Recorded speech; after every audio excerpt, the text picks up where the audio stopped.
seguinte. É uma passagem muito conhecida de todos nós.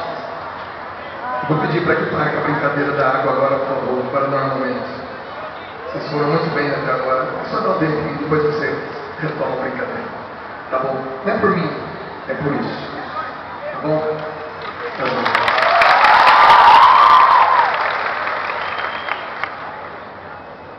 Essa passagem bíblica é a famosa parábola do bom samaritano. Quando eu digo famosa, porque ela é famosa mesmo, e não famosa apenas no mundo cristão, ela também é famosa no mundo judaico, porque Jesus, quando usou essa passagem e quando contou essa parábola, ele se referiu a um povo contrário ao judeu, ou seja, aos samaritanos. Samaritanos e judeus nunca foram amigáveis, sempre tiveram contendas, pelo fato do povo judeu ter ficado isolado, exilado durante muitos anos, e quando, na volta do exílio da Babilônia, quando eles voltaram para Israel, encontraram ali um povo chamado samaritano, com costumes que não eram os dele, e por isso nasceu ali uma animosidade. Eles eram verdadeiros inimigos. E Jesus, justamente para dizer o como se deve ser um cristão autêntico, batizado no Espírito Santo, ele usa justamente o exemplo de um povo estrangeiro, um povo inimigo. E começa a história assim: um doutor da lei, podia ser um fariseu, um saduceu, um escriba. Aqui fala um doutor da lei, alguém que era letrado, que conhecia da lei. Para pegar Jesus nas palavras, faz uma pergunta: o que eu devo fazer para merecer, para entrar no reino de Deus? E é tudo aquilo que nós queremos, senão nós saímos daqui. Se nós não estivéssemos interessados em morar no céu, nós não estaríamos aqui. É porque a gente acredita que o inferno existe e a gente não quer ir para lá. Você não está aqui por falta de opção. Opção tem e muita, mas você acredita que o céu existe e é para lá que você quer ir. Uma música que eu compus que diz: o meu lugar é o céu, é lá que eu quero morar. E é verdade. Se eu e você não quiséssemos ir morar no céu, nós não estaríamos aqui. Curtiríamos a nossa vida com os maiores prazeres que a nossa carne pudesse suportar. Então essa pergunta que aquele doutor da lei fez a Jesus é pertinente também a nós.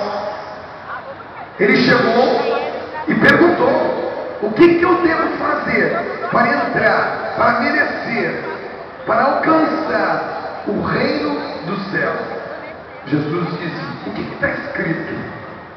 E é claro que aquele homem, como era doutor da lei, já foi logo no primeiro mandamento dado por Moisés: amarás o teu Deus com toda a tua força, com toda a tua alma, de todo o teu coração, e ao próximo como a ti mesmo. Jesus olhou bem para ele e falou assim: nossa, que resposta maravilhosa! É isso aí. A conversa poderia ter parado aí e esse doutor da lei ter ido embora para casa satisfeito com a resposta de Jesus, e Jesus até seguir o seu caminho satisfeito também com a resposta do doutor da lei. Mas o doutor da lei, ele queria pegar Jesus nas palavras. Na verdade, ele não estava querendo ser sincero, mas ele cometeu um erro grave. Ele quis provocar Jesus. E ele pergunta para Jesus: mas quem é o meu próximo? Aí entregou de bandeja para Jesus, né? Jesus não sou eu, não é você. Jesus é um homem sábio, sábio por excelência. E quando ele quer colocar Jesus numa berlinda, numa bifurcação, numa encruzilhada, quando ele pergunta: mas quem é meu próximo? Com ar de prepotência, com ar de altivez, Jesus conta a ele uma parábola. E essa parábola que é a grande parábola do bom samaritano, que diz o quê? Um homem judeu judeu vinha caminhando pela estrada, quando ele foi assaltado, e não apenas assaltado, ele foi espancado. E eu digo para você, quantas pessoas nesses dias de carnaval estão sendo espancadas pela AIDS, pela prostituição, pela drogadição. Quantas pessoas vão sair desse carnaval arrebentadas, como eu já saí muitos carnavais, e como talvez a grande maioria aqui já saiu de outros carnavais. Um homem estava na beira do caminho, aliás, estava caminhando pelo caminho, fazendo aquele caminho da Samaria, de Jericó, de Jerusalém, uma estrada que a gente sempre passa quando vai à Terra Santa, e ele simplesmente foi assaltado, mas não apenas assaltado, espancado. E diz Jesus na sua parábola que aquele homem foi deixado ali quase que morto. Você já viu alguém quase morto?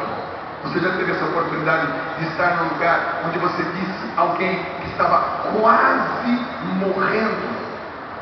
Eu já tive essa oportunidade, inclusive eu visito com frequência casas de apoio ao portador do vírus HIV em fase terminal. Quando o hospital não quer mais, quando a família não pode mais, a família não tem mais o que fazer, o hospital não quer mais, ele manda esse paciente quase morto, com seus 24 quilos, 26 quilos, às vezes um homem de 1,80 m pesando 30 quilos, pele e osso, quase morto. Manda-o para uma casa de apoio ao portador do vírus HIV em fase terminal. Nesses lugares você vê pessoas quase mortas, espancadas pela AIDS, espancada por todo tipo de transgressão sexual, desvio de conduta sexual, para não dizer uma outra palavra. Aquele homem estava quase morto. Eu já vi pessoa quase morta. Alguns de vocês já viram. Pois bem, lembra-se dessa cena, agora eu imagino essa cena. Passou por aquele homem um sacerdote. Como Jesus era judeu, o sacerdote que ele se referia era um sacerdote judaico. Se ele estivesse nos dias de hoje, Jesus não era católico, Jesus era judeu.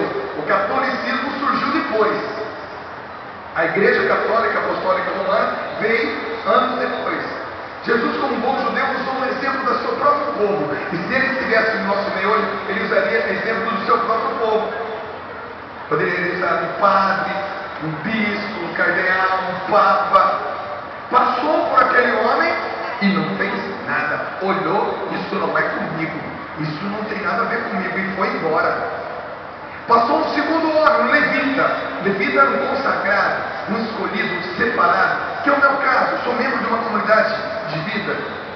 Portanto, passou um membro de uma comunidade de vida, um homem consagrado, olhou e disse: isso também não tem nada a ver comigo, deixa eu morrer.